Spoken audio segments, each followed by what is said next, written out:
basically the independent directors.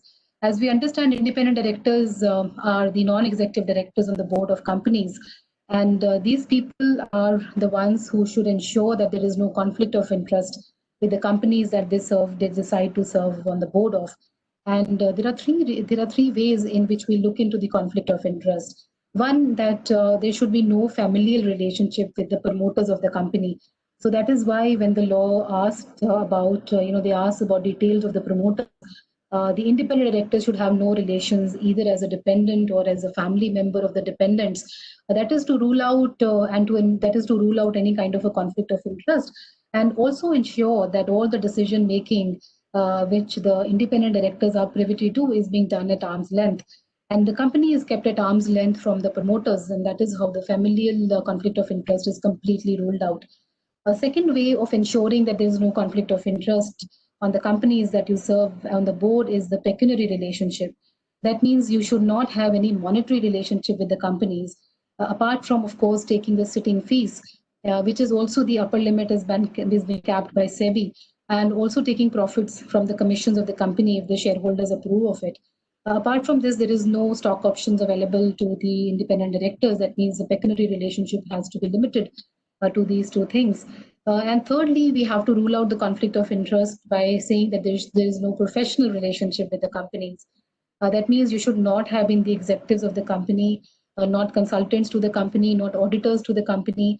You have to rule out any of this professional relationship with the company for you to be agreeing on the board as an independent director. Also, once you are appointed on the board of the companies as an independent director, you are the first line of defense for the regulator. So because the public listed companies, they have access to public funds, it is expected that they are monitored. There is an oversight body, and this oversight rule has to be performed by the independent directors. So it's very comfortable for us to assume that yes, they are the line of defense for the regulator. The regulator is absolutely assured that yes, if I have the IDs and good IDs and the well-meaning IDs on the board, then definitely, the oversight role and the monitoring role, the supervisory role is well being performed for the board as a board member.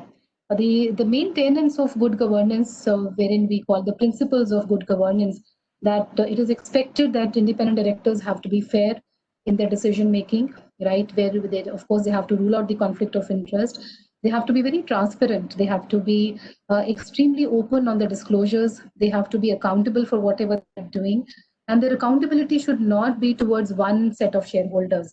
And generally, we see that the majority shareholder in Indian companies may be the promoter shareholders. So they have to be accountable not only to one set of shareholders or the majority shareholders, but the model of governance that they have to uphold is the stakeholders model. That means they have to be accountable to even those people who did not get a representation on the board. So that is the level of accountability that is expected from the independent directors. And the fourth and the very paramount principle on corporate governance would be the integrity with which they have to perform their role, responsibilities, and duties. And again, here we will feel that this is where the ethics and the ethical dilemmas come into picture. And they have to be very, very strong on their disclosures. When we say disclosures, any kind of change in the familial relationship, pecuniary relationship, and the professional relationship, these have to be very well disclosed to all to whom it may be concerned. And when we say disclosures, we generally mean the stock exchanges. So you have to come very high on disclosures for all of these entities, and you have to make sure that you're always on the right side of the law in letter and spirit. With this background, I would like to invite my co-panelist, Dr. Neeraj Gupta, to please take over and give us some idea on what is this code of corporate governance, Schedule 4. What is the law meaning in letter and intent as for the duties of the independent directors are concerned, and what kind of ethical frameworks are pertinent for them to abide by and to perform their duties to the best of their abilities. So over to you, Dr. Neeraj.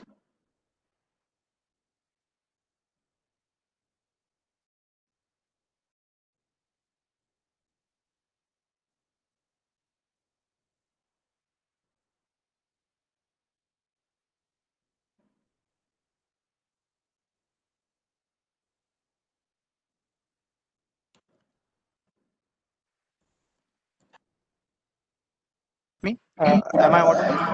Yes, sir, you're audible now, sir. Yes. Okay. So thank you so much for introducing me. There are a couple of points which I would like to place uh, in continuation or a rather extension of the initial remarks you have put forward. See, we all understand artificial person created by law is by virtue of their position in the eyes of law, that is Companies Act 2013 in context, have the powers to execute contracts, have the powers to hire the management, has the powers to appoint the board, and to take various financial and non-financial decisions. But the company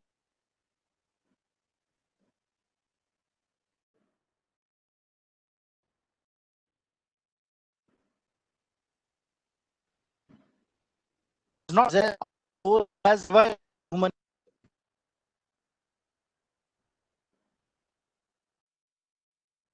acts requires appreciation for the board and the management who runs a company. All wrong deeds again emanates from the actions or the decisions which the board, out of its oversight and its strategic role, places forward, which the management executes. And when it comes to the government, as far as managing or regulating the company is concerned, they place forward a framework. But if you see in this entire story,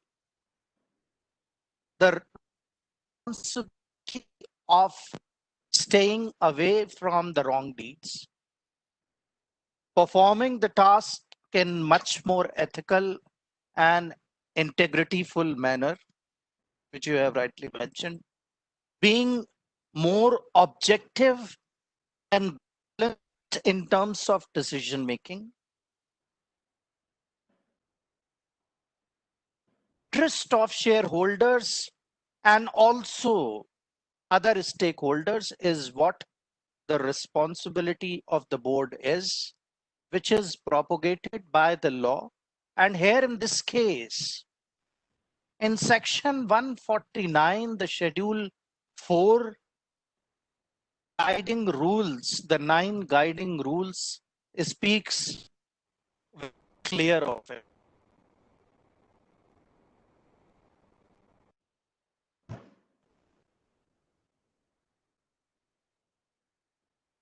We find weeks of standards of practice full of integrity and probity. It calls for an objective decision making while exercising different roles and duties. It also requires independent directors to perform their responsibilities in a manner which is in the interest of the company and interest of the stakeholders by devoting sufficient time, by discharging the obligations in more professional manner, by not allowing any extraneous considerations which vitiate the exercise of an objective judgment on the why it also urges the independent directors not to abuse their position, retain their independence, inform when they lose independence, and assist the company by whatever means they can in implementing and setting the best governance.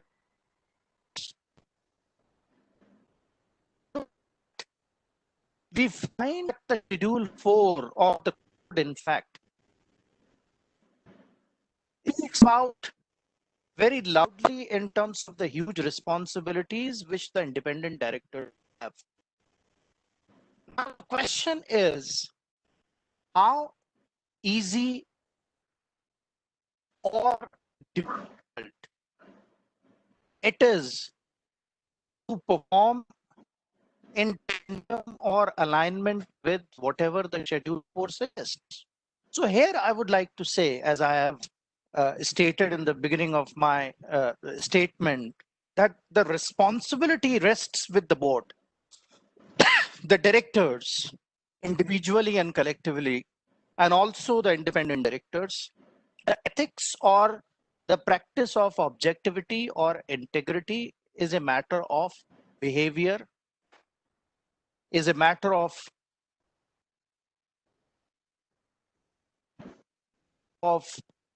mindset,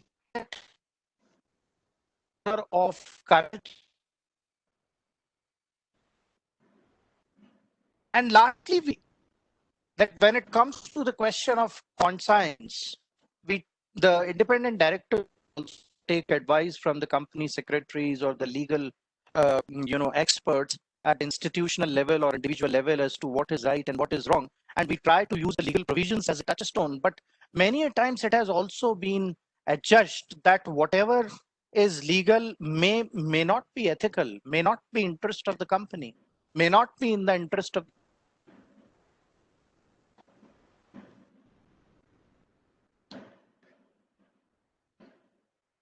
I think there is some network issue from Dr. Gupta's side.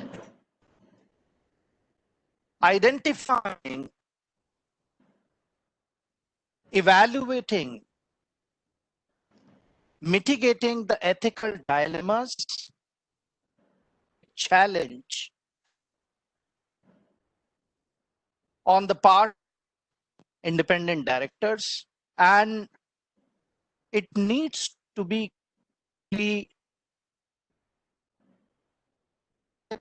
by the independent directors. In this initiative, I would like to add one more point. In this initiative of instituting independent directors databank, we have placed efforts in helping the independent directors to understand the regulatory frameworks and to improvise the practice aspects by being more effective, by more efficiently discharging the responsibilities. But ethics is something which cannot be taught because it largely depends on the threats which constantly impacts an independent director during his tenure in every board meeting, in every board agenda, because there are many more things which intimidate them for taking decision. There are many more challenges which comes on way to independent directors because they have larger network and familiarity.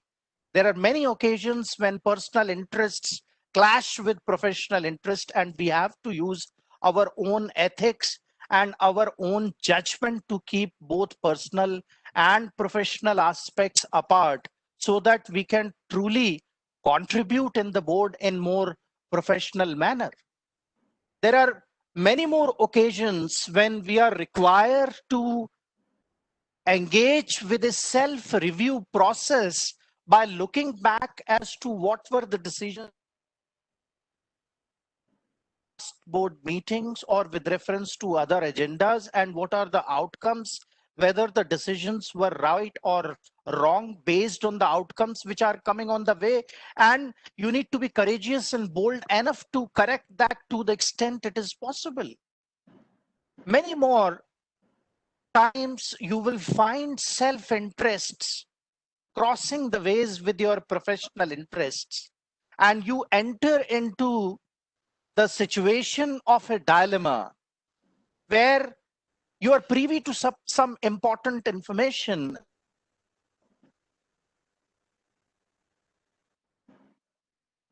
You so enthusiastic, somebody asks you so, or somebody proposes which attracts you so much, enter into a ethical dilemma and you have to make clear choices, the profession is on top of everything.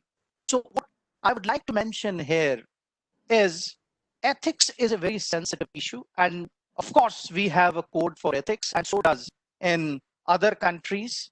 Either we talk of Security Exchange Commission, or we talk of propagations of OECD or FRC and so on and so forth. But a good code of ethics may or may not work unless we are committed to perform in a more objective and integrity-full manner and rise up to the occasion when we create an impact in the company and the board to set the right ethical culture, understanding the culture of the company by demystifying the culture and then identifying the gap and help to contribute so that a culture grows up in an organization. The decisions are not just viewed from a legal standpoint or a compliance standpoint, but are looked at from the ethical standpoint. So these are a few of my initial remarks. Over to you. Thank you so much, Dr. Gupta. That was extremely insightful. Over to you, Lalit. Could you please tell us of your views on the topic, and then we can have some questions around that. Thank you, Rashmi, and good afternoon, everyone. I hope everyone is doing well. Just taking over and following with what Dr. Gupta said. I think I'm a lawyer, and my questions are mostly around the compliance of law, the meaning of independent director, what it means. And so broadly, how it works is that, first of all, private companies do not need independent directors. Sometimes you do get questions that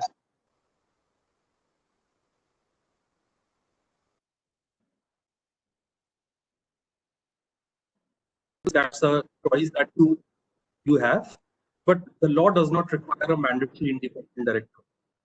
Then comes public companies. So for public companies, governing statute, as Dr. Gupta was saying, is the Companies Act. Under the Companies Act, the mandate is that every company, depending on a certain amount of capital, turnover, pending debt, requires at least 2 independent directors. The most important concept of independent director is in listed company, which is where, because of public stake and corporate governance, more more important and integral part of listed company. There, the SEBI LODR regulation requires the independent director, and number of independent directors will depend upon the nature of the chairman, person or chairman of the board. So the law is that if the chairman is an executive director, then at least half of the board needs to be independent director.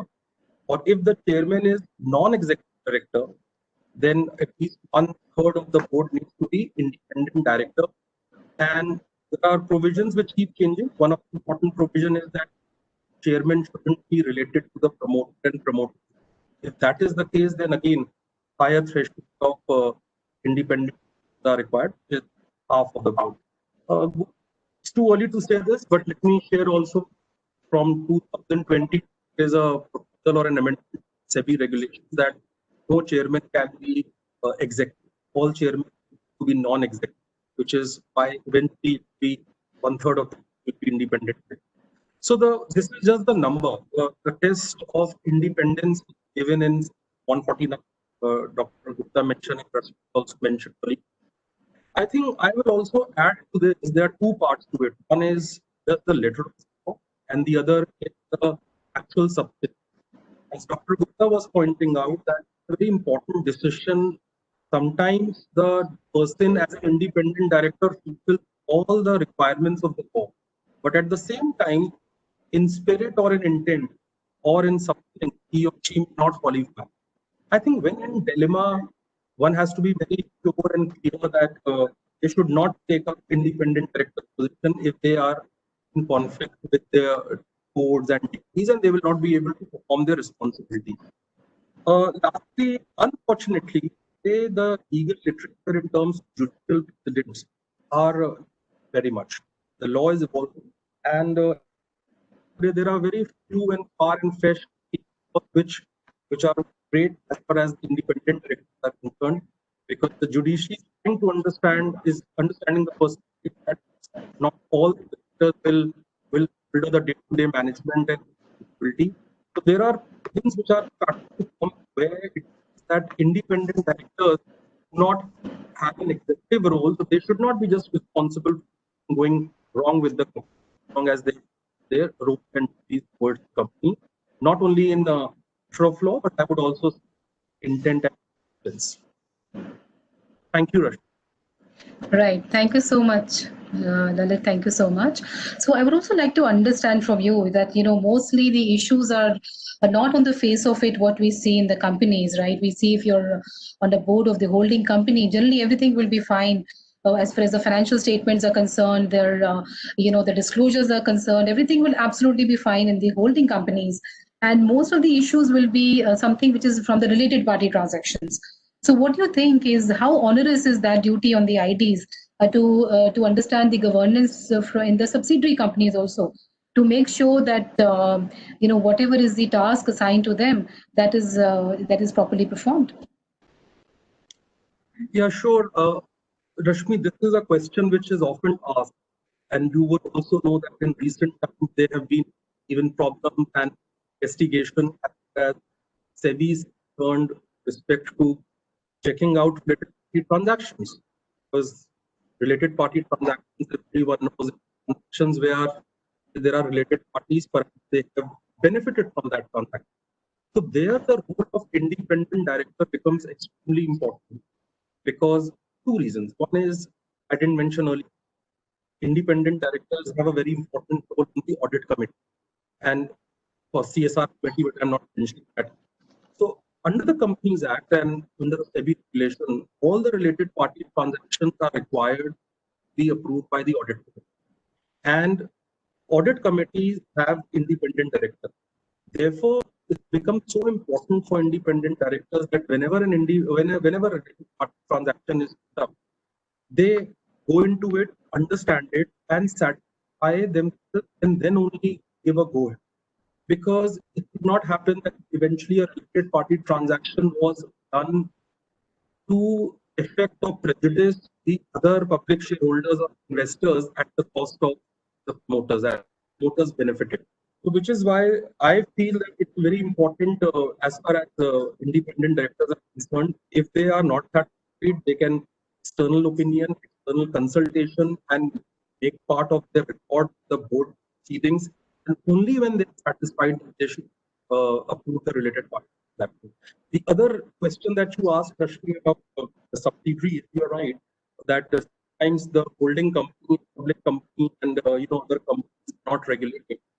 But SEBI regulations, as far as this aspect is concerned, what they say is that the composition of the board of the directors of the company will also independent director if it is a material subsidiary. So there is something to also so that things meet in terms of governance.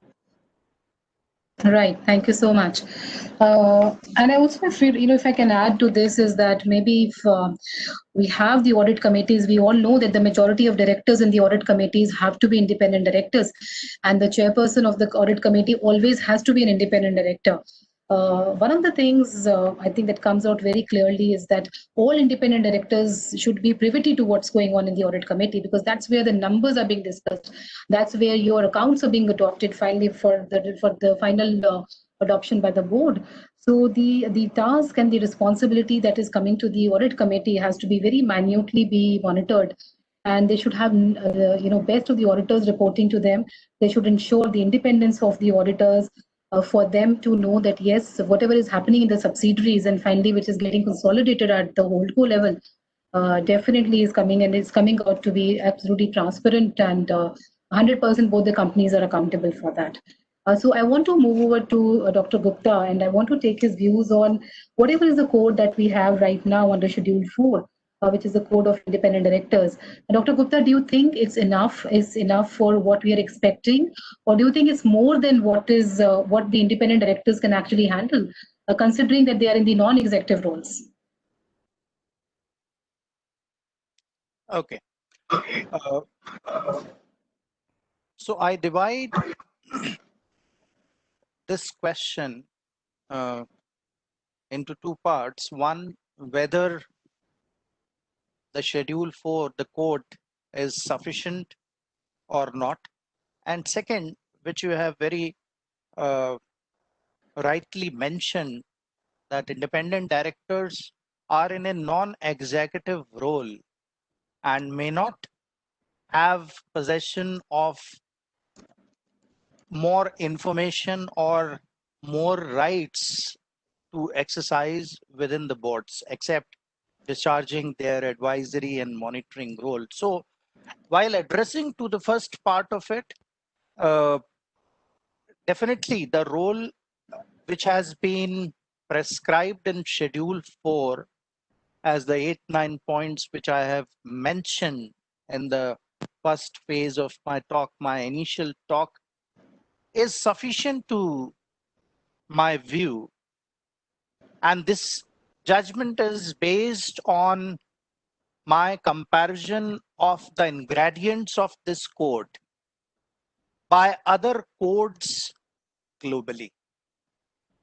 So when we see, it captures almost all points of objectivity, integrity, establishing a fair value, helping in building up the culture, retaining, ensuring the independence, and so on and so forth, while acting in the interest of the company as well as the stakeholders.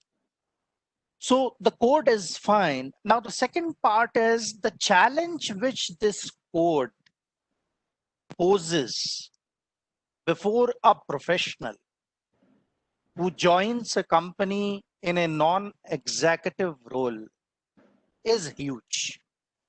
And again, I would like to reiterate as a as part of its corporate governance operating structure, the GRC function, governance risk and compliance function, or in some other organization, it is termed as ethics and compliance program or ethics and compliance function. And as part of it, the independent directors have to operate within the set of culture which the company possess. Now, on many occasions, when we interact and when we hear to the colleagues who are sitting on different boards, and we personally also realize that often the questions of late providing of agendas is very common, or hefty agenda papers with no sufficient time is very common.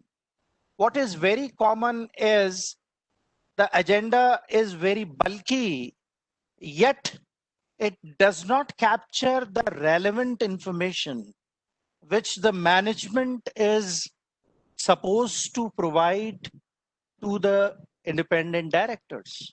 So there are many more issues which relates to their non-executive capacity and not having an access to those executive roles, or not having that kind of support function from the management, or the asymmetry of information, because of which it becomes really very tough and challenging for them to face, to even identify or own the dilemmas and place efforts in terms of their management and mitigation. So definitely the role is very, very challenging, and that is the reason it is often advocated. And in fact, with this initiative of independent directors data bank, we want to, the reason why, because when we were making the different modules and preparing the structure, it was questioned by, during the stakeholder consultation process, it was questioned that why we are teaching them the company's law, why we are orienting or exposing them to frameworks. There are many experienced directors, but yet I feel that there are large number of professionals who are the first time directors or comparatively new and not have been exposed to such frameworks which can really help them identifying those dilemmas and making due judgment as to what is right and what is wrong. So the role is really critical, which requires due empowerment at their end, encouragement from different advocacy bodies, capacity building bodies, the ministry, of course, to emerge courageous, and then to place interventions within the board where they could stand strong, even at times alone, without having support from other non-executive position holders or executive position holders in raising their voice whenever they observe that yes, the actions or the decisions or the discussions are not in the interest of the company or in the interest of the stakeholders. So the large onus responsibilities is on the shoulder of independent directors, and personal commitment, courage, conviction needs to be sufficiently placed in this regard. Right. Thank you so much, Dr. Gupta.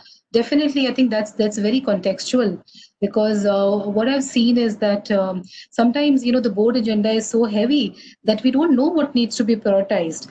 And also from the previous board meeting, if you have any action to report, there probably may not be enough time for the board to have a good deliberation around those points. So these becomes very critical, and there has to be, an agreement and the consensus between the entire board that what are those things that we want to prioritize. So it's always a good idea for the independent directors to meet before the actual board meeting. And these days, not probably they're not meeting. If in case they can have a certain con call where they can look at the board agenda and they can say, okay, this is what we want to prioritize.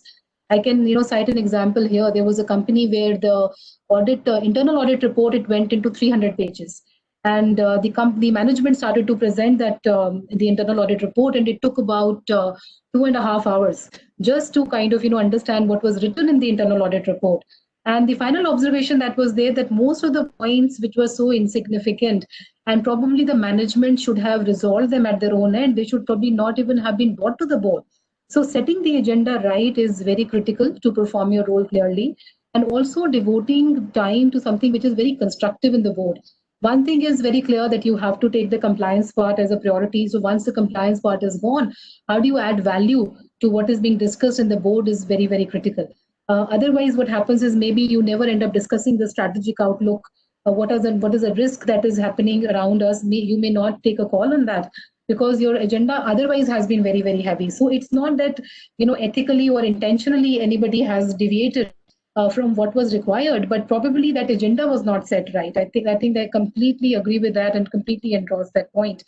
Lalit, I also want to understand from you that a lot of time independent directors, they are privy to a very confidential information, which we call as the UPSI, that is the price unpublished price sensitive information. So as a custodian of that information, how do you abide by the SEBI regulation on prohibition of insider trading? Because unintentionally also we don't know, maybe they are privy to some information, and unintentionally they may have kind of shared this with somebody else who was not supposed to be privy to that information. So how do we always ensure that we are very careful with this, and what needs to be done by the independent directors once they are privy to this information? So Rashmi, this is one of the important questions asked about, and that is not only which is applicable to independent directors, all the directors. If you see the SEBI's prohibition of insider trading regulations, it has a concept of connected person, someone who has been with the company and associated with the company for over 6 months, and it categorically says director, not necessarily independent directors, but directors. But I'll touch upon why it is very important for independent directors eventually. So as a connected person, a director is always an insider, which means that whatever is happening in the company, just now you mentioned about board papers, and there is a board resolution, board meeting, and they do a prior consultation. So if any important event is happening in the company, could be any merger, acquisition, or even declaration of financial results and many important things. So as directors, they are privy to that unpublished price information and consequently become insiders. As per the SEBI insider regulation, what is expected of an insider are two very important things. One is the information has to be kept confidential, should not be disclosed at all. And second is, while the information is unpublished information, they cannot trade in the securities of that listed company. So these are, and there are very stringent rules and regulations around it, but these are the primary two things which all directors have to adhere to being an insider. Now, coming to your question of independent director, see, as independent directors, they have to also lead by example, in my view. And as Dr. Gupta was earlier mentioning about the code of conduct, which is Schedule 4, if you see that Schedule 4, the duties and responsibilities that are laid out, they are all for the purposes of the benefits of the shareholders, stakeholders, and they should not misuse their position. The very important duty is cast on them, not only mere director, but as a custodian, you also said that information, that information must not be shared with anyone, and definitely when in possession, there should be no trade in those securities. So I think that's the obligation which all insiders have, and an independent director must know this. So that would be my viewpoint on this aspect. Right, right. So are you saying that it is as important for independent directors to be confident, to keep the confidentiality as it may be required for any other person associated with the company? Yes, that's right. With anyone, if I have the information, of course I cannot share it to a fellow insider. But to any person, because if the information flows out from a director, in this case we are talking about independent directors, then it is the breach of the duty of an insider who is supposed to keep the information confidential.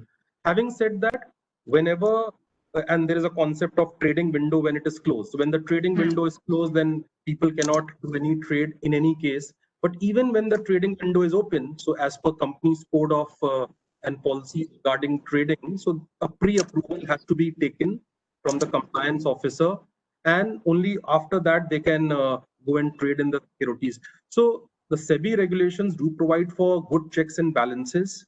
However, it's the duty of all the insiders, in this case independent directors, that no part of the information should be shared, misused, and definitely the securities of the listed company that they sit on the board of which they sit, they should not be trading at all.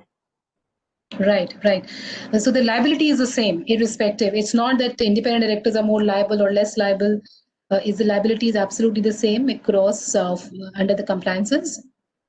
That's right, because as far as insider trading regulations are concerned, they do not cast any extra and additional liability on independent directors. So they are just liable as any director in the capacity of an insider.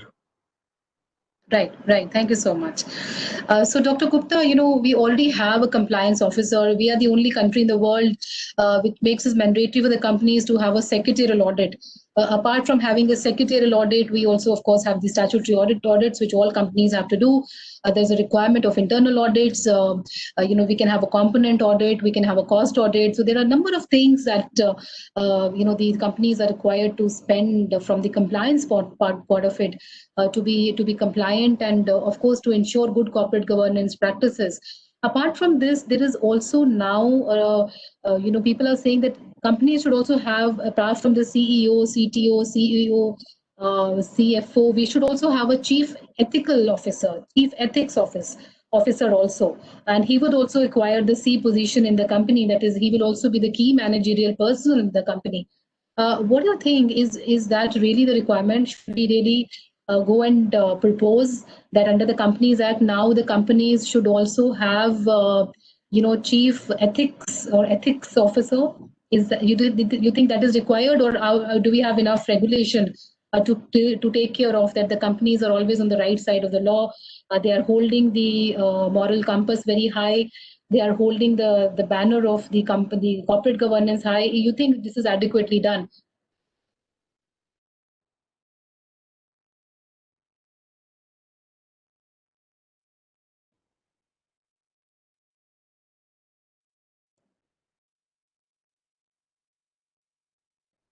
Sir, may I request you to unmute, please? Okay, sorry.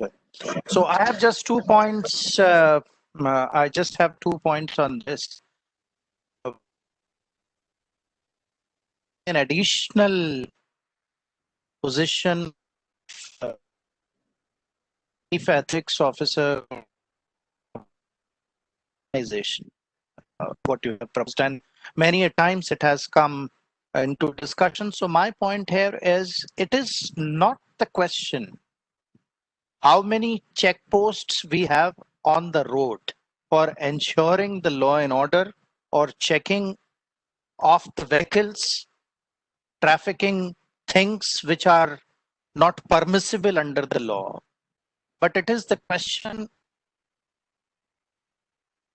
due care and diligence.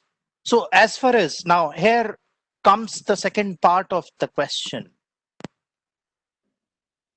Moral compass is a compass which is the responsibility of all the directors, entire board collectively as well, including the CEO, while setting the right tone at the top for a zero tolerance policy, or you can say the 100% culture in consonance or conformity with the legal provisions and the framework, which is much more sufficient.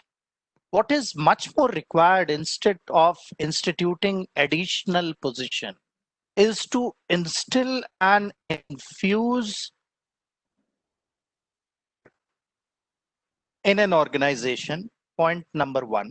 And point number two, as we all know as members of the board and our participants as experienced board members, we review the targets, we review the strategy, the financials, we review the non-financials, but the extent to which meeting or a significant part of the meeting reviewing the ethics, the practice of ethics and culture,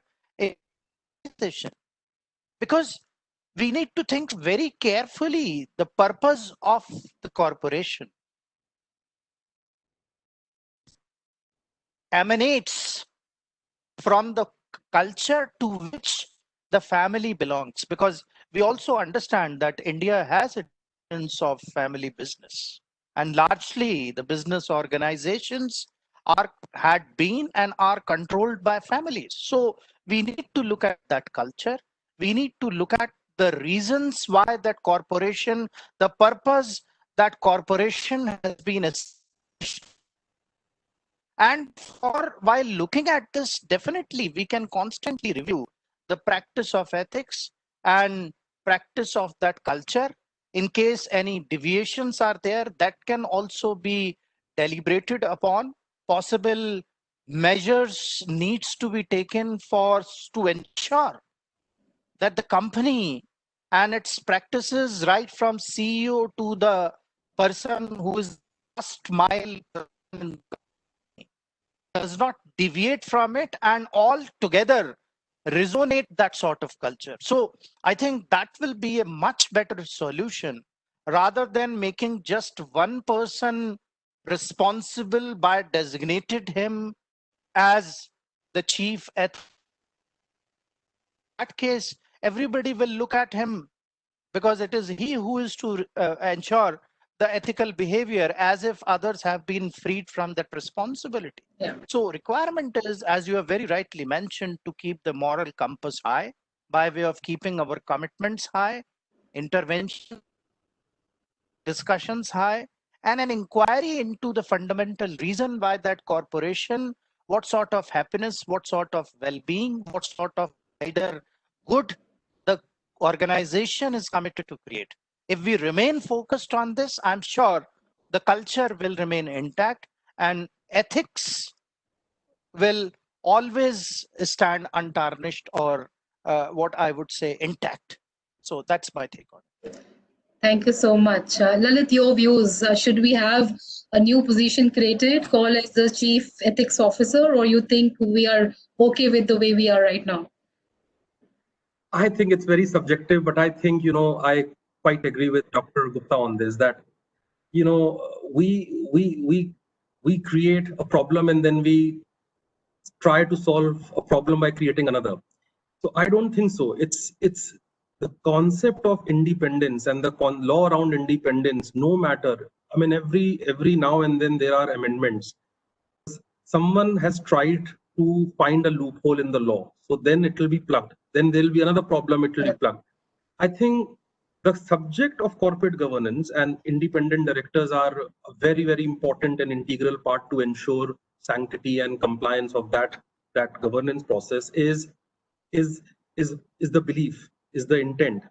So whether or not there is an ethical officer, we have a compliance officer, we have vigil mechanism policies, we have audit committees, we have, various codes of conduct.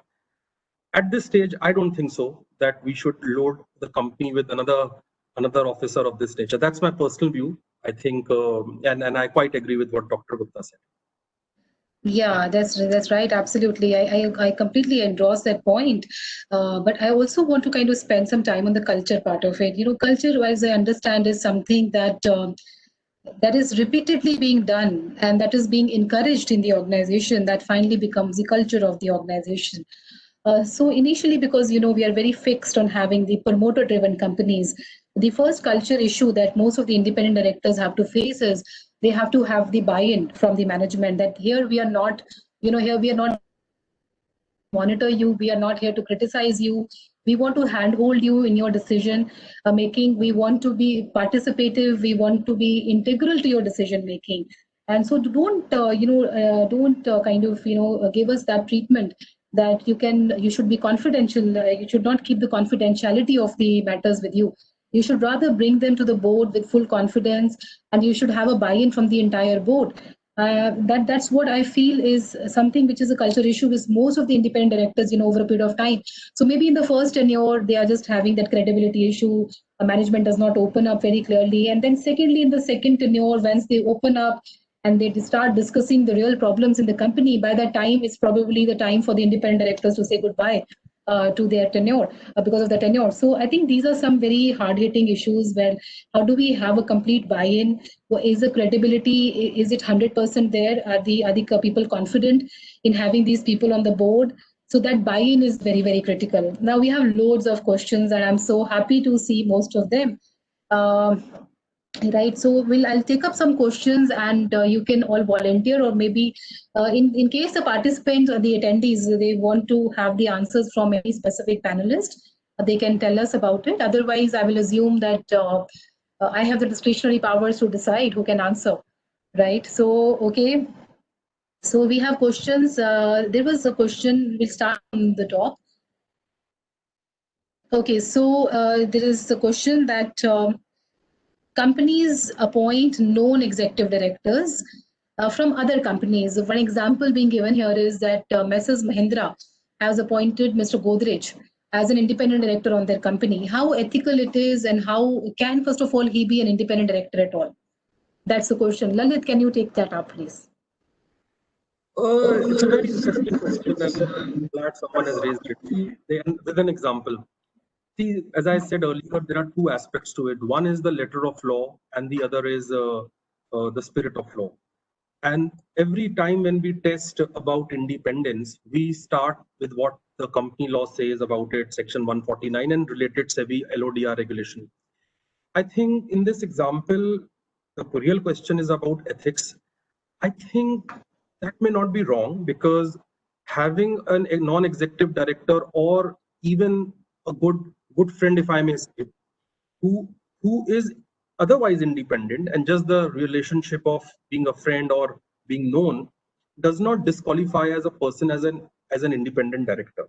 So therefore, I mean, even professionals, you never know a person sitting on one's board running his own company would provide a very different perspective to the other board. As long as the person meets the tests of independence, and which are very, very exhaustive, by the way. And secondly, when the person takes up the position of independent director, he or she genuinely believes and performs the duty not only in the form of the law, but in the substance of the law. I think it is not an issue. That's my view. I don't think this is truly an ethical issue, and one should feel that just because on this ground a person should not be inducted as an independent director. That would be my view. Right. Yes, absolutely. We should have a person who definitely has an integrity. Integrity is unquestionable and definitely adds value to the board. I think there's nothing wrong in having known people to the board. Rather, the experience and the expertise that they will bring really will add value to the board. That's the collective take of the panel on this. Dr. Gupta, any views on this? See, as Lalit has really mentioned, the framework clear the test of independence which the companies use while appointing a professional as independent, and definitely being known to somebody, because the two who have been mentioned in this question are two big personalities of the Indian corporate sector. We cannot expect them to be unknown. They might all be friends, but rather appointments in this way poses rather much more challenge to act in an independent manner, as otherwise it would have put to another professional. So the touches independent, and that has been fulfilled. I also don't see any challenge in addressing to the legal requirements or anything wrong in this. Right. Right. Thank you, Dr. Gupta. There's another question that, which was a statement that I made earlier on, that the independent directors are actually the first line of defense for the company, for the capital market or the other regulators. So what is the line of linkage, formal or the informal, for the independent directors to the regulators? What is the actual scenario? Well, the actual scenario is quite near to what you actually see around you. It's not any different. But I would say that the companies which are financial companies, or they are the banks or they are NBFCs, where the actual trading is happening, or there's a money exchange business, there's a forex exchange, or there's a mutual fund companies, that is where probably the oversight role of RBI also becomes very critical. So in those kind of cases, I have seen that RBI meets the independent directors separately. They meet the trust board, they meet the actual board, and the asset company management board, and they talk to them and they tell them that, listen, we are here with you. If you want to raise any kind of a red flag, please be confident. And that kind of a confidence building does happen from the regulator. So much so that if we are in the panel today, that is the IICA. Basically, it is the empanelment body for the Ministry of Corporate Affairs. So they are here to handhold us. They are here to give us advice on what should be done, what should not be done. So I think actual scenario is very near to what is really expected. It's not too far away from this. In my capacity as a board member from last 6 years, I have never faced an issue where I wanted to raise a red flag, and I did not know where to go. So it could be, it could be talking to the management directly for anything which I feel is a mischief in the company. It could be talking to the women employees of the company. There's a complete free hand that is given to me. I have never felt restrained. I have never felt that this is something which is not there and should have been there. I think law is really on your side. If you're doing your work diligently, if you're reading all the board papers properly, not only the board papers, where I see sometimes what is lacking is that after the meeting, when the minutes of meetings are given to the board, that is probably where they're not properly read. And then, certain agenda which was discussed the other way, if wrongly has been minuted, that is what goes on record. And that is what you have to be very, very careful with. That is something you can't ignore. And that's where the duty becomes onerous. That is where you have to be extra cautious. So any questions, any remarks from my co-panelist on this? That May I add, ma'am? Yes, sir. Yeah. So it has been very rightly pointed out by you and further endorsed by the participants, independent directors being the first line of defense.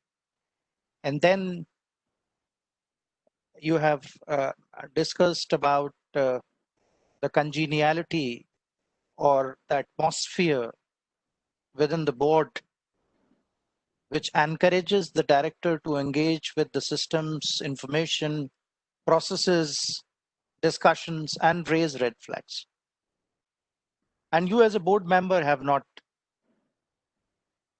found it restrictive in nature. What I would like to say here is, especially within the theme of today's discussion, that is ethics and ethical behavior on part of independent directors. And as you know, right from the beginning, I had been focusing on the culture aspect. So it is very important, I presume, for the independent directors to develop their professional competence. It's not just devoting time. It's not just engaging with whatever is being served to them, but also engaging with what needs to be served to them. Because there could be many more gaps. There could be many more gaps in terms of the MIS. There could be many more areas where either it could have been deliberately missed or unknowingly left out. Because like we see lot many investigative agencies, enforcement directorate is there these days. On TV we are listening to so much of happenings on narcotics bureau, enforcement directorate, central bureau of investigation, taxation bodies, and so on and so forth. So establishing a relation to information is an art. Establishing a logic which could be your game, which could be your style. So you need to engage with those processes. You need to dedicate time. You need to develop that sort of professional competence so that you become capable of looking at the things, the agenda items, the discussions from a different perspective, where you feel yourself competent raising the relevant flag. And you should raise more and more flags, because these flags in fact work as a great corrective measure in terms of instilling more ethical behavior, more diligent engagements and discussion for the right set of decision making. Of course, uncontrollable factors are beyond control, and even the star boards at times fail, or they end up coming at the right sort of decisions which the ecosystem refuses or the market refuses. So I think raising red flags is very, very important. But raising red flags just for the sake of raising red flags, or raising red flags in an immature manner, should not be there. It requires a lot of professional competence to be developed. And again, I would like to relate here, because a lot of participants from the data bank is there, and it's a good opportunity for me to convey my sentiments. See, there was no such initiative, a centralized platform where we are today. So of such questions which are coming from the side of participants, and these are all with a basic intent. These are all with a basic intent to help you develop up more competences, listen to the different perspectives, discuss, engage, and get more closer to that tacit knowledge, which otherwise is not available in the books or the working papers or the research papers. So, because independent directorship is not a net practice of a cricketer. where you may get the similar kind of ball which you have got in the net practice. It's a different ball game altogether. You need to develop your own unique game, handling the unique threats within the bot, facing the unique situations, and giving the unique solutions. So that's my take on That's right. Thank you so much, Dr. Gupta, on this. We have another very interesting question that we have, that is, we, the panelists, we have listed many aspects of IDs. What are the minimum and the maximum standards of remuneration? Well, there are nothing which is, there is nothing like minimum. Minimum is something which the company has to decide. Maximum, definitely we have thresholds on the maximum remuneration. Lalit, would you like to take this on, please? I think because at the end of the day, they are directors, so they have the remuneration limits which are established by the company law. But as you said earlier, the most important test is they should not have pecuniary relationship with the company. So how it says, the law allows them something which is called a profit-related commission. And once the shareholders approve it within the overall cap which directors and the law allows for directors. So if the shareholders, they are entitled for that profit related commission as contribution to the company, and it's not that that is construed completely as a pecuniary relationship, because that's the company's profit, and as a management and as part of the board, whatever great decisions they took, that drove the company to growth path. So that's what the law allows. Other than, I think they have their sitting fees, and that's the only way they can be remunerated. So Yeah, yeah, but sitting fees is yeah, sitting fees is 1 lakh per meeting, and yeah. that's the maximum that you can get. And not only for the board meetings, it is also all the committees of the subcommittees of the board. So let's say, you know, there are 4 mandatory committees. If you are any listed company, that is the audit committee, NRC, stakeholders relationship committee, and the CSR committee. Apart from that, if you are on the board of first 500 listed companies in the world, in the country, as per as the NSE listing, then in that case you also need to have a risk management committee. So in case you're on the board of the companies and also on their committees, then you will also get a sitting fees for the committees. So depending on what it is, and SEBI has a maximum threshold to that, which is 1 lakh. Nobody can be getting more than 1 lakh. But apart from that, it could be 50,000, 70,000, whatever the company decides. Right. So that is how it is. We also having some questions, which are, how are these people actually, selected? Well, and also people are saying that, I think there is a general impression that it is the management of the company who ends up hiring the independent directors. The answer to that is a complete no. The management of the company actually gives some recommendations to the NRC, that is the Nomination and the Remuneration Committee, which will always have maximum number of directors to be independent directors. And the chairman of that committee also has to be an independent director. So they'll go through your, your profile. They will probably also do a due diligence. They will also do some kind of, maybe they'll, find out about your references, and they will do a reference check on you. And then this is taken to the board for their approval. But the finalized appointment does not even come from the board. It finally has to be appointed by the shareholders of the company. So there's a complete process on appointment of the independent directors. It is not done through the management of the company.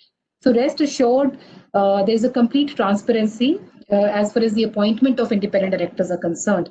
And also, I think a lot of ideas are there on the questions which I'm seeing, that, you being on the part of the IDs data bank, are you a kind of, privileged? Well, this is mandatory. This is a filter, right? This is something you're making yourself available for the position of an independent director, right? That is what this data bank is doing. Apart from that, it is the NRC, that is the Nomination Remuneration Committee of the company. It is entirely their prerogative to look into their profiles and find out whether they find you suitable for those positions or not. Dr. Gupta, would you like to add something to this, please? Yeah, that's right. Absolutely. As you have rightly mentioned, the role of Nomination and Remuneration Committee, which is chaired by an independent director. So it's not the prerogative of management to appoint or not to appoint a professional as part of the independent directors of the company. Now, I could see there are questions when we have concerns the way independent directors are appointed. When we say that NRC has a role, means we say that NRC has to look into two things. One, the assessment of the present set of directors which are there on board by looking at their competences, experiences, and expertise. Another thing which NRC looks into it is the agenda or vision of the company to emerge in the coming 5 or 10 years. Maybe the company might be looking at or thinking about changing the business model or joining hands with some other national or international company to venture out in some diversified area. So definitely looking at all those things, and there could be many more possibilities when company may require a person or two with a different set of competence which is not available within the board. So that is another aspect which the NRC looks into while zeroing down to the profiles. And third thing which the NRC looks into, of course, is the best fit of the profiles which are available. Now, for that matter, the NRC is tabled with the profiles that could be tabled by the management also. Nobody stops that because NRC is an independent body chaired by an independent director, and it has to, in a very conscious way, take that decision who is going to be the best fit. NRC may take it, the CVs or the biodatas may also come from an external executive search firm who might be hired by the organization or the NRC itself for suggesting some profiles which could be considered, because it is the question of selecting the best fit for the organization rather than random selection from any sort of pool or any sort of data bank.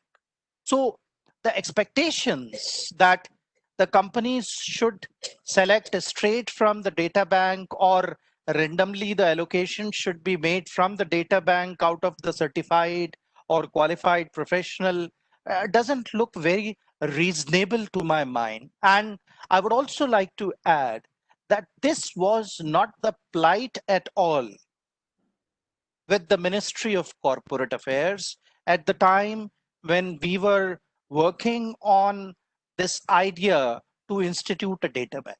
So data bank, serves as a pond or a pool where the professional fishes are there. If company wish, they can fish out of it. If company doesn't, and if somebody is outside this data bank, company may choose to appoint that person also, but that person has to be a member of this data bank, so that on the one hand ministry can monitor the independent directors as to whether they are qualifying the requirements of number of maximum directorships or not, whether they are being exposed to the regulatory frameworks and the regular changes or shifts which are taking place within that or not, and many more aspects where ministry not just want to regulate or enforce, but also wants to facilitate this emerging profession within the country. So serving it as a perfect matchmaking portal was not the core plight or was not central to the objectives of this data bank. Of course, we want to professionalize the professionals more. They are already professionals. We want to streamline this profession. We want to discipline this profession. We want to bring everybody together. We want to offer a platform for initiating more dialogues and peer learning, because as I was mentioning, there is a lot of requirement of transformation of tacit knowledge, which can only be obtained by passing of the baton from one expert to another expert by way of such platforms and discussions. So that is central to this. The rest of the things may be clarified for that matter. Thank you. Yeah, absolutely. So I think that's the exact objective, that we just want to convey that the process of inducting independent directors is extremely objective, and it has to be done as per the requirement of a company. We can't have a random pick and like a lottery system that, okay, let's pick up 5, let's pick up 2. That cannot be done. That always the gap analysis has to be done by the company, and accordingly they will approach. And there is nothing like a network of people from here which you get the selection of independent director. It's not like that, right? It comes to be a very objective process. I am myself privy to it, so I think that's very important, right? So there's another question for you, sir, Dr. Gupta, which is that do we get a list of vacant positions of independent directors published on the portal of IICA?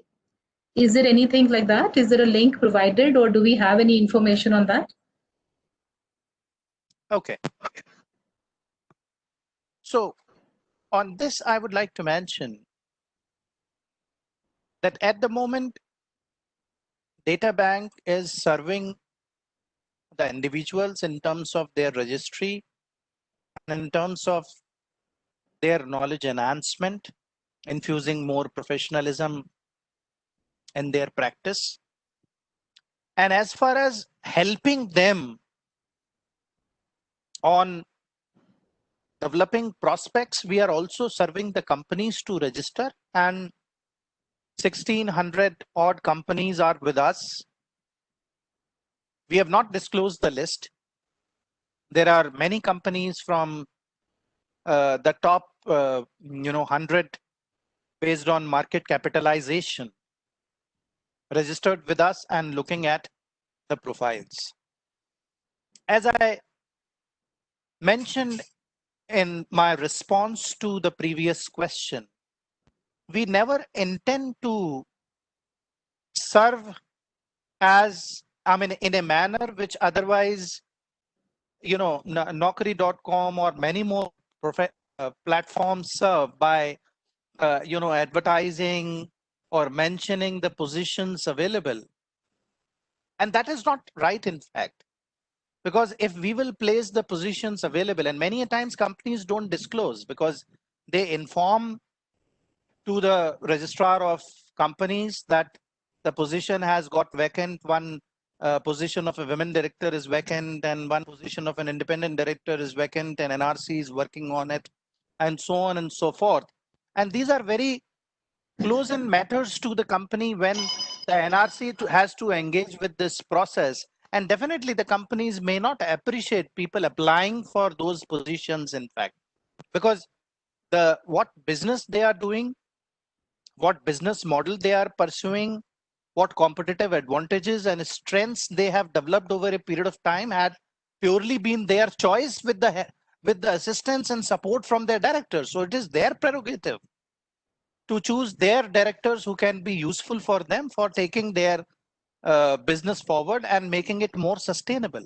So no such advertisement is there, and there is no such plan for advertising or placing the notifications for the vacant positions on the data bank as such. So that's my take on it. Thank you. That's right, absolutely. Otherwise, probably will defeat the entire purpose of having the independent directors if we start having that kind of a process. I think that's very well said. So, also we have a question here, which is like audit committee, which comprises majority of independent directors and chairman of the Indian listed company. If the third member is a non-executive director from the foreign promoter company, what's your advice when he is present in the related party transaction agenda discussion, which is of course at the arm's length and in ordinary course of business, which deals with purchases and sales to various group companies? Lalit, can we have your answer on this? Yeah, so it's quite factual driven. Let me tell the It happens, I think, all the time, yes. Yeah, so it's very factual driven. I'll tell you quickly the law on this is interested. It is independent director, executive, non-executive, whatever, irrespective of the designation and nature of the director.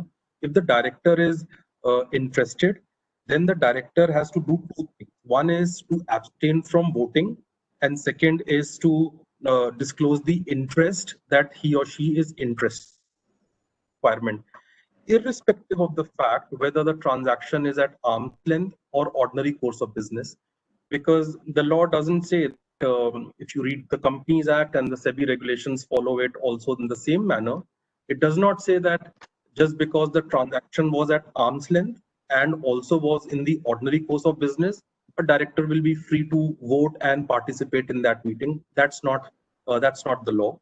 So therefore, my quick answer to this is the director has to abstain from voting and not vote and disclose the interest as well, irrespective of what's the nature of that related party transaction. Right. Thank you so much. Rashmi, if you allow me, there's one question. I think if just sure.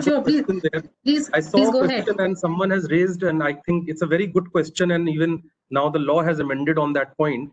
It's on insider trading. There's a question says in case where an independent director has to consult some specialist on the issue and it involves some unpublished price sensitive information, what should be done? It's a very interesting question. So let me answer.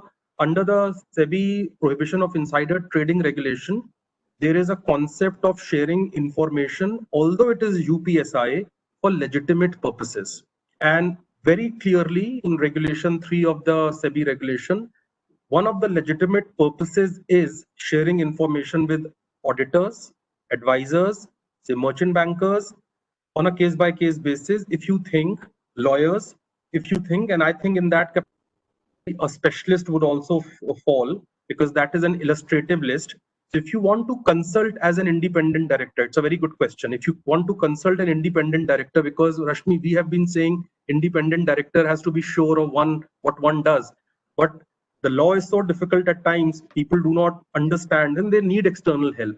So should an independent director in a situation of UPSI also has gone and taken and consulted, so one has to be careful that it has to be a legitimate purpose. Second is it's confined within the regulations, and the person who you share this information with, please inform that person that he or she become an insider too, and he or she has to also fulfill the same obligation as the giver of the information has to fulfill. So I thought it was important. So sorry if I just... Yes, no. Thank you so much, Lalit. And somehow I was scrolling down. I haven't been able to see that question. Purely, I think, my mistake, because I'm scrolling through.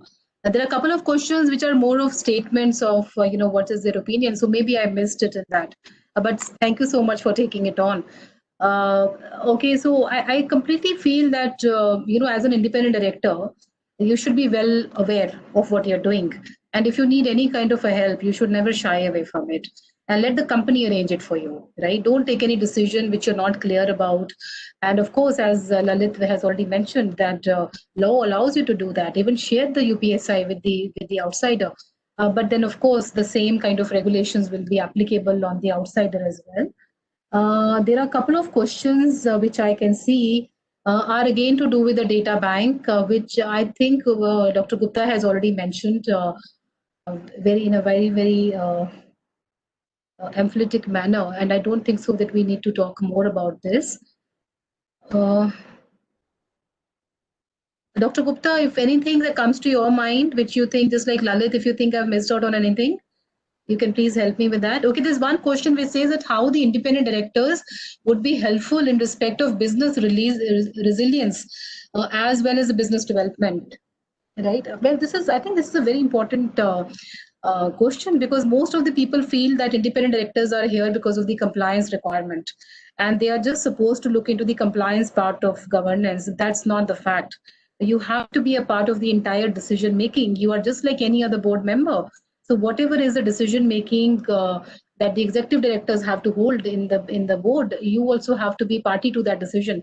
Whatever information is coming to them, in fact, that information you're also getting it. So you have to be extremely resilient. You have to be a part of that decision making. And in the times like these, for example, when we're talking of COVID-19, something as simple as who should be there in the board meeting. I have seen so many times when the people feel because it is happening online, it's happening, or let's say on WebEx, it's happening on MS Teams, it's happening anywhere, then they feel that anybody can be a part of that, meeting. So resilience, compliance, and more than that, to be a part of the maintaining the confidentiality of the proceedings and being a part of all decision making, including the strategy decision in the company, is 100% what the companies, the independent director have to do. So they cannot disassociate themselves from anything. That has to be very, very important. And Dr. Gupta, would you like to add something to this on the business development part of it and the independent directors having a say on the strategy and on the growth of a company? Yes. See, uh, if we look at fundamentally the role of a independent director, in addition to monitoring, it is equally important that they contribute in an advisory role. And when we say the advisory role, it does not confine only regarding advisory on the existing systems, practices, procedures, but also involves a forward-looking or a futuristic approach. There are always three things which I believe, and I often love to speak about it, which an independent director has to look at. The first thing is look within. Means the independent director in its advisory role has to look within himself in terms of his competency and fitment to the role, and also within the company in terms of the policies, in terms of the courts, in terms of the practices, in terms of the execution, in terms of MIS, in terms of strategy, and so on and so forth. Then second thing an independent director has to look at is to look around. When I say look around, look at the competing companies, how they are performing. Look at the ecosystem and the environment. Look at the competition and the regulations of the market. Look at the consumers, consumer bodies, stakeholders. That's equally important and definitely will add a more futuristic approach. And then the third thing which independent directors have to look is to look beyond. Means when I say look beyond, means looking beyond the wall, looking or peeping into the future, not just for opportunities for extension of business or a shift in the business model which is being practiced or a modification in the present way of policies which have been successful in delivering some competitive advantage, may or may not be capable enough to deliver that sort of competitive advantage for the future. But while looking beyond, they also look for the possible challenges and the risks, which, because somebody was asking about the resilience aspect. So they also have to look at, identify, guess, map, scan the environment future by way of reading more, by way of interacting more, by way of seeing more, researching more, by referring to various reports nationally, globally, about the possible challenges which the business model of the company to the board of which they are sitting, so that the company just not look at the possible opportunities for extending the business or expanding the business or diversifying the business, but also help being ready by developing agility and resilience to sustain and grow in future. So all these roles comes within the purview of an independent director. That is the reason it is not just the regulatory framework which they are expected to know and excel in. It is not only the ethical behavior, it is not only the compliance aspect, it is a visionary role which the independent directors equally hand in hand, shoulder to shoulder, have to contribute in the board with the executive position holders and also with the chair. So they need to have a very good relationship here, because we need the entire team as a cricket team which lifts the World Cup high. That's great, sir.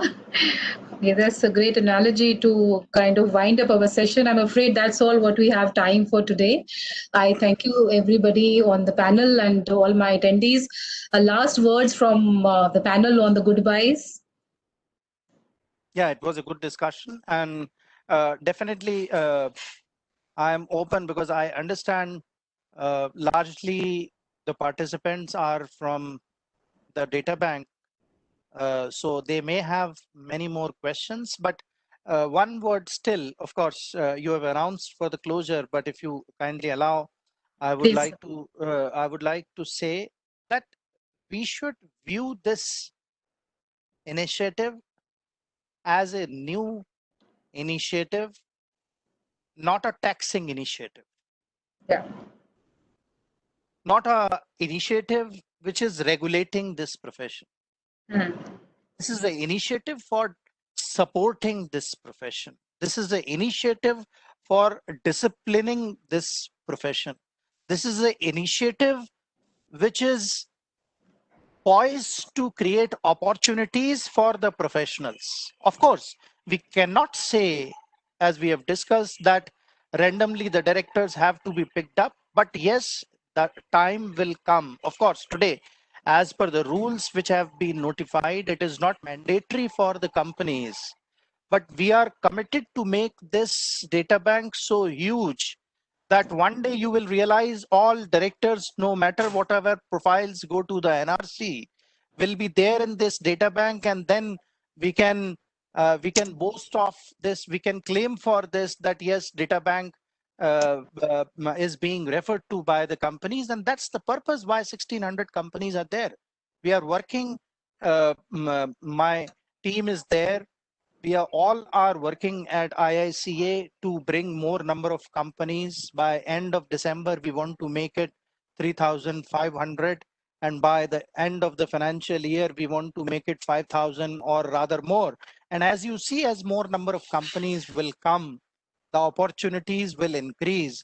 And I'm sure the dust which has been created in December will settle down, and gradually we will also understand the utility which is coming to us. And I'm sure you would like to appreciate the kind of discussions we are bringing, the kind of speakers we are bringing, the panels we are presenting before you, the dialogues which are, and I'm very happy and compliment all the members of our data bank, because every time we announce a program, we get overwhelming response and participation out of your busy schedules. I'm sure with the support of you all, we will stand up high in our commitment for bolstering the opportunities in this area and disciplining this profession, so that the landscape of corporate governance and the practice of standards will certainly improve in times to come. And I'm sure this is not a commitment which is there with IICA or the team IICA. We all are team IICA, and we all wish for good corporate governance standards, and together we can do that. So with this, I would like to thank you all the participants for sparing their valuable time, because joining at 4 and staying with us till 5:30, spending 90 minutes is not a small time out of your busy schedule. And also on behalf of IICA, I would like to extend my thanks to Institute of Management Technology, the director IMT, Dr. Rashmi Agrawal, who is leading this initiative from the side of IMT, as not because of the reason she's a professor, but or because she's a women director. She's passionate about this topic. She is passionate that we all together, even if, because as a teacher, see, I am a teacher, and I see if in 90 minutes discussion we get one or two takeaway, the participation is successful. So I'm sure we all have takeaways. I have learned a lot thanks to Professor Agrawal, thanks to Lalit Kumar ji from Sagar Associates for enlightening us. And based on your suggestions and advices and guidance, all dear participants, we are ready to bring many more panels on the topics which are the topics of your interest. So thank you. Have a good evening. Thank you so much, Dr. Gupta. That was very, very kind of you, very generous of you. Lalit, closing remarks from your side, please.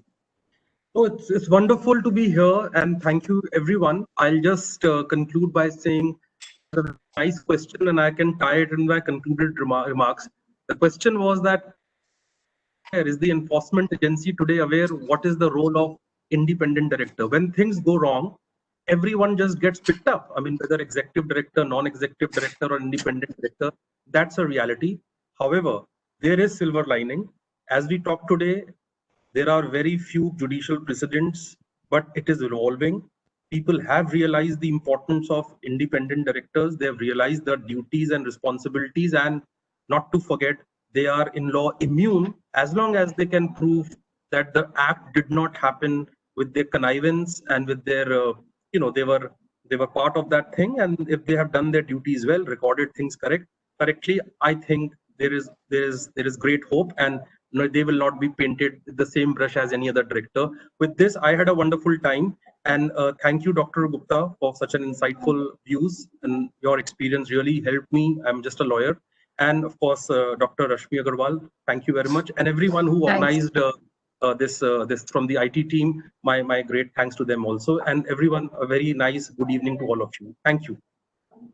Thank you so much, everybody. I think they've left me nothing to say with. So I will not take even your second. All of you have a good day ahead.